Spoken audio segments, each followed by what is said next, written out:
Welcome back to our special Fab24 podcast series. I am Camila. My name is Diego. We are here at Ibero Puebla campus, excited because today we have the honor of speaking with Neil, the director of MIT Center of Bits and Atoms, and we are really excited, and we're going to be talking about the mission of Fab Labs and their global social impact. So welcome, Neil, and thank you so much for joining us today. It's fantastic to have you here. How are you?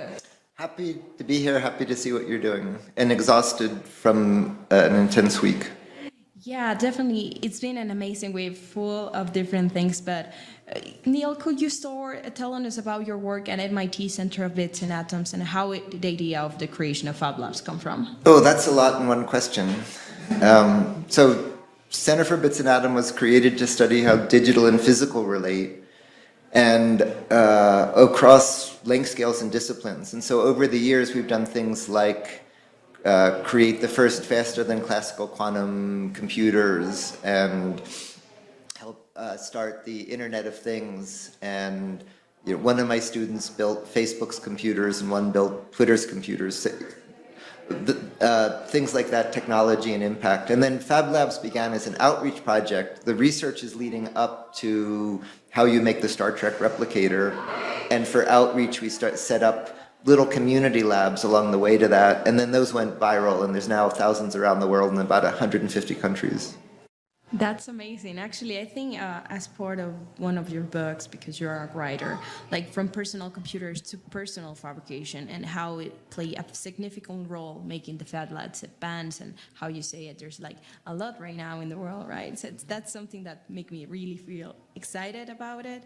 But what was being the role of Fab Labs making technology accessible to a broader audience? Well, there's this series of stages. So at MIT, the facility with colleagues I set up has tools to make anything of any size, roughly, on nano, micro, meso, and macro scales. To teach people to use it, I started a class called How to Make Almost Anything that became one of the most oversubscribed classes at MIT, and people did the most expressive, wonderful things in it. And that's when I got this analogy between personal computing and personal fabrication. And then we initially just did Fab Labs as a small outreach project. Then they began to spread virally, and so we raced to keep up with it. Then we started building organizations to support it, and that led to the Fab Foundation and the Fab Academy. Then that led to things like Fab Cities, cities producing what they consume. And at that point, one of the things were happening is we were fundamentally changing society. We're changing how you live, learn, work, and play. I thought the technology was hard, but what's really hard is the sort of organization, how we create this capacity. And the other amazing thing that was happening is this began as outreach, but it turned into in-reach. More knowledge was coming back than was going out, and we were, in effect, accessing more of the brain power of the planet. That's amazing. Actually, I love how it's been evolving, like the Fab Labs and all the different stories that it's been going on related to that, right, Diego? Yeah, go on. How do you envision the role of the digital fabrication and this global network of Fab Labs, and the role is going to be in the coming years? So technically, I describe it in stages. Fab Lab 0 is big centralized tools. Fab Lab 1 is the way we know it today, laser cutters and 3D printers. The Fab 2 stage is rapid prototyping of rapid prototyping. So Fab Labs making Fab Labs. And we're just transitioning into that. And then Fab 3 is going from printing and cutting to assembling and disassembling, so assemblers. And Fab 4 is self-assembly. And that's the kind of research I'm doing back in my lab. So that's the technology roadmap. But for where it's going, at this meeting, we've unrolled a number of new initiatives. One is a global business incubator using the network. One is a platform for teaching 21st century vocational skills. One is a jobs platform to connect employers and employees. One is Fab City Technologies, helping the technology for cities to produce what they consume. One is an open source materials project focusing initially on hygiene with sustainable local production. these are all examples. We used to count Fab Labs. Now, in a sense, you can count these programs. These are the programs coming out of the network really delivering on impact. Yeah, and I think it's really important, and you say it during the morning, it's important not just to count Fab Labs, but the impact that you are making. And actually, during the Fab24, we were seeing a lot of different projects and a lot of this network working together and making solutions for everyone. But I want to ask something about like the perception of technology, which is involving like all the tech is being different. And if it's any innovation right now that you think is going to change the world from like, it will shape the future of creating or the Fab Lab world. Meaning, technically, many people get the Fab 1 stage, only some understand Fab 2, and nobody else understands 3 and 4. Each of those are going to be world-changing technically. But if you take that whole list of things I just recited, today in society, you go to a traditional school, you go to a company for work, you get a job to get money, you buy products to consume.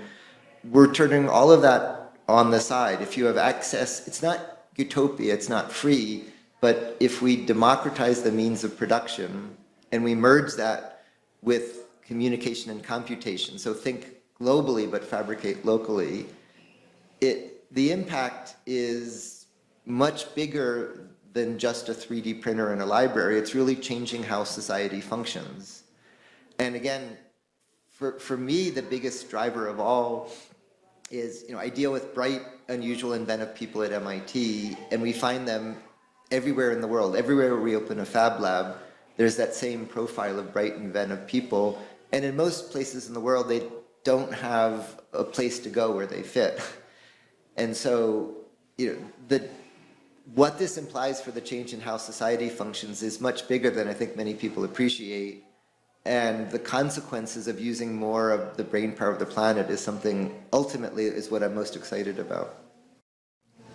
Yeah, I think it's really interesting, like how it's been all of this and how you say it again, right? The future is something that we don't know, right? 3 and 4 phases, so it's really interesting. I like the idea to use the Fab Lab like a set place. Everyone can be there to do projects and also to be part of the. I like you say that in the moment we use a lot of things right now, a lot of energy, a lot of resource for the planet, and we pass the limit. And the Fab Labs can be part of the process to reduce these things, because in Fab Labs you have machines to boil things or reuse the things that exist right now to have a new life or new options to contribute to the society.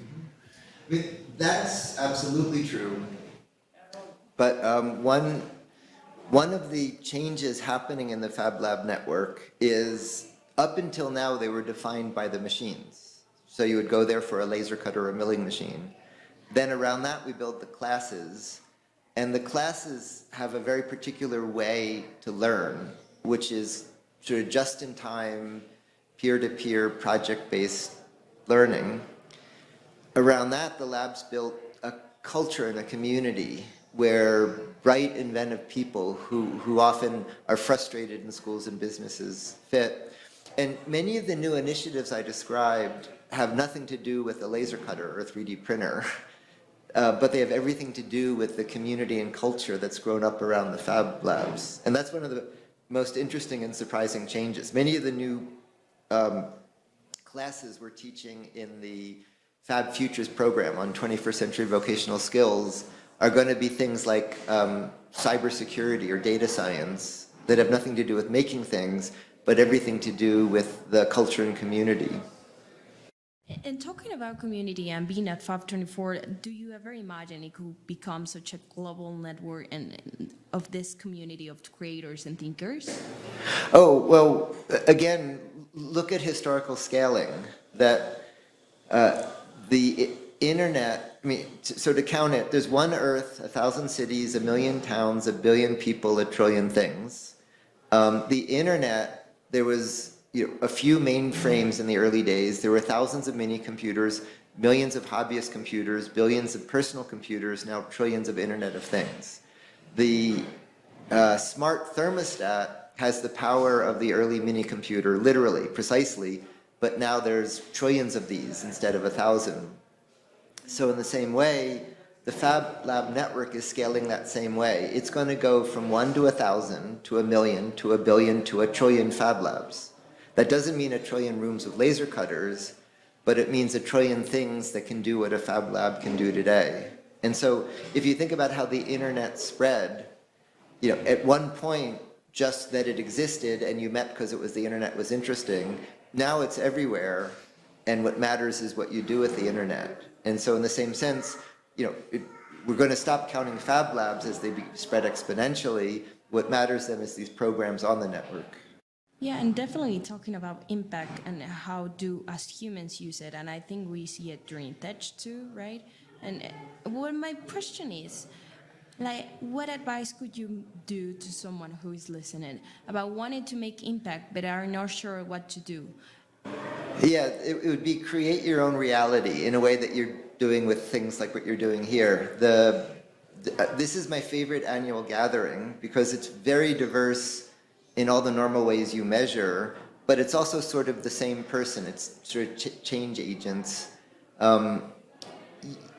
What we're talking about now won't come down to you from incumbent organizations. You can't expect just your school to teach this or a business to hire just simply based on it.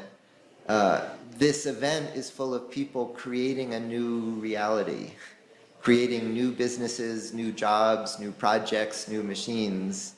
And so you can't do that by yourself. You need to do that in a community, and you need to connect to a community. But the advice is don't figure out how to fit in, figure out how to change the world so it fits to you. Yeah, and the challenge is, at today's meeting, Sherry and I announced the annual meeting's going to go to the Czech Republic next, then back to Boston. And at that meeting, she and I aren't retiring, but we're stepping back from chairing and leading the Fab Foundation. We'll still be very much involved in the projects, but it's time for a new generation to take over all of these things. And actually, talking about that, what's the most exciting part about knowing that you make a really, really great impact in a lot of people and young people like us? Well, for me, it was in the sessions in this meeting, I felt like the world was pulling in front of me, pulling away from me. For many years, I was sort of pulling. Now it's pulling away from me. There's people I've never heard of in places I've never heard of, doing projects I never heard of, but I love seeing that they're happening. And so it used to be I was involved in everything, and just sort of admiring, sort of watching the train leave the station is a great feeling. Oh my God, I really definitely love it. And I think I really appreciate how everything is being done by the Fab Foundation and everyone who's helping to do this type of events, because I find it really important to have a place for our voice to be heard and to actually collaborate and create. And I agree with you, all the different workshops and groups to work, they were fantastic. I mean, everyone have this idea of creating together and making an impact. And I think Fab Labs has been a great job at it. Something do you want to add? No, I think this is a good point. I appreciate what you're doing to reach out, and I invite anybody listening not just to join but to lead. Come be part of this movement. And I think something that we want to ask, if you wanted to leave a message to all the Fab Lab network, all the visitors that come to Fab24, or people that are going to join us at war in Czech Republic. Yeah, so I'd say the few word version is think globally, fabricate locally, and which has real meaning you need to be plugged into global knowledge and you need to have the local means. But I think the closing thought would be to actually believe in what we're doing. That, we just talked about rewiring economies, rewiring society, changing education, changing the whole notion of what is a career. Believe in it. It's coming, it's happening, and it's profound, and it's hard, and it's difficult, and needs a lot of work. In many ways, the hardest thing is to actually be prepared for the consequences of what we're doing. Yeah. And I think it's being conscious of what was happening, at least what we were discussing in the morning as part of Fab City Challenge, right? We're thinking not just about sustainability in a short period. We're talking about like long view of it. Yeah, yeah. So I think those are good concluding thoughts. I love them. So I think, thank you so much, Neil, for joining us today. I think it was a short conversation, but I mean, you are quite an amazing person and bring a lot of cool stuff to the table. Yeah. Good. I'm delighted to see what you're doing. Thank you. Thank you so much to everyone who's joined to this conversation, and thank you so much to a big thanks to Fab Foundation and Ibero Puebla. So stay tuned for more exciting interviews as we continue exploring projects and themes at Fab24. And thank you so much everyone for listening. Thank you. Bye-bye. Bye, and see you in the next time.